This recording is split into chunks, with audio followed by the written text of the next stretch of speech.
Now you are with World News Today from BBC World. I'm George Alagiah. When we think of endangered species, we tend to think of pandas or maybe the blue whales, but conservationists are warning that as the climate changes and as habitat disappears, more and more lesser known species like this fellow here are coming under threat. To help us understand a bit more about that, I'm joined now by Mark Habban, who's an animal expert at the London Zoo. You know, I've had some very important people on in this studio, but none of them has been as cute as Honey here, isn't it? And you've got who's a kinkajou. She is. And Winston, who's our striped skunk. A skunk. Now, both animals are threatened, and we don't really know that. Why? Why are they threatened? Well, the skunk really is affected greatly by human activity. The amount of cars that we've got on the roads, we hear about how it affects native species like the barn owl, but in North America, again, these guys hunt along roadsides, they get caught in car headlights and they get killed. The kinkajou that you've got is mainly affected because she comes from such a unique environment. She lives in the top of the rainforest canopy in the Amazon rainforest, which is being destroyed at an astronomical rate. And subsequently, populations of kinkajous are really facing problems through habitat destruction. You see, I suppose when you see someone like Honey here, sitting here, you know, kind of incredibly sweet. Yes, she is. It's easy to say this, you know, Honey needs to be conserved, needs to be saved. That's right.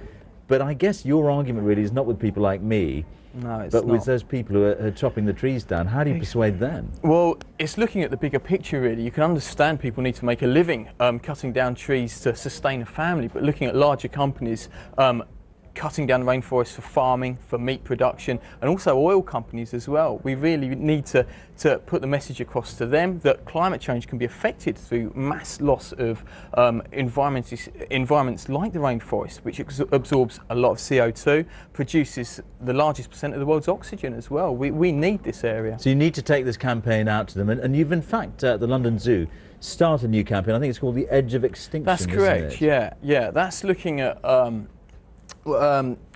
distinct species, animals that, such as the Bactrian camel, or we've got Attenborough's long-beaked echidna as well, which are actually very, very endangered animals. The echidna particularly, last seen 45 years ago. We've got a team of scientists from the Zoological Society of London going out to Indonesia to actually search for that animal.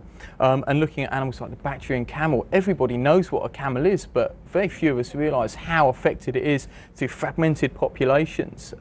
We need to go out there, and we're going to be studying that from horseback as well in Mongolia. I suppose, Mark, your challenge, and for all of your colleagues at places like the London Zoo, is that we all know about the big animals, you know, the rhinos and the elephants, whereas these little chaps, you know, they're tiny. They are. They're very small and ignored.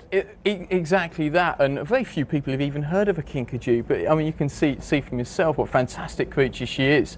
Moving along the rainforest canopy, finding their food, and it's our job to try and bring this awareness to our visitors and to the broader picture as well, and say we really need to keep these animals alive for future generations. Now, something like this kinkajou, something like Honey, how threatened is it? I mean, do you know how many are there out there? It's actually very difficult to make a judgment on that. Although they've got a very broad spectrum in their habitat, but they actually come from very distinct areas. Although they'll range from southern Mexico all the way through to Brazil.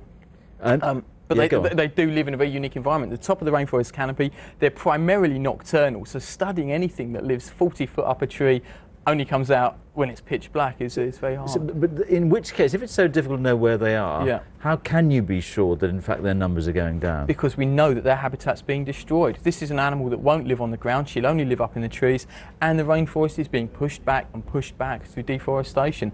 And although there's still a lot of habitat left for this animal, it is reducing. It's reducing significantly. What about Winston there? He wants to get a look in. He does, yeah, he does. What threat does Winston face? As I mentioned earlier, really the main threat for a lot of terrestrial mammals like this are the amount of cars that are on the roads now. He perhaps is affected less by habitat destruction because he can adapt. These are quite adaptable animals, and in North America they'll raid rubbish bins and dig food out of that, so you can argue that humans are helping them, but they have to get there. And these animals will cross the road and they get killed by cars, and that's one of the main reasons that these animals are really something we need to be looking out for. Now, is the London Zoo alone in this? I mean, presumably you're part of a much wider campaign to save these animals. Well, that's right, yeah. Zoos work together. I mean, ZSL London Zoo and ZSL Whipsnade Zoo work together in order to conserve, to breed and highlight the plight of lots of different animals. But we work in conjunction with EASA, which is the European Association of Zoos and Aquariums, and BIAS, the British and Irish Association of Zoos and Aquariums. And we all work together, and the communication between societies is fantastic, and all working towards the same aim to highlight the problems that these animals have. Briefly, if something isn't done, what are we going to miss out on? You're going to miss out on the beautiful diversity of life that we have on this planet, and it's such a shame. You see how many nature documentaries are on television that we all love, we all enjoy. We learn about these animals to different societies, and they're just not going to be there if we don't start acting soon. All right, Mark, Winston, Honey, we're going to have to leave it there. Do you want to take? Yeah, I'll give her a bit of banana actually quickly. And we better. There you go. Hello, Thank you very much. You're most welcome. Well, I don't think I've done an interview like that ever before. It's been a total pleasure. Thank you, both of you. I'll be back tomorrow at the same time, same place. From me, George Alagiah, goodbye and stay well. And from our friends here too. Honey, the King.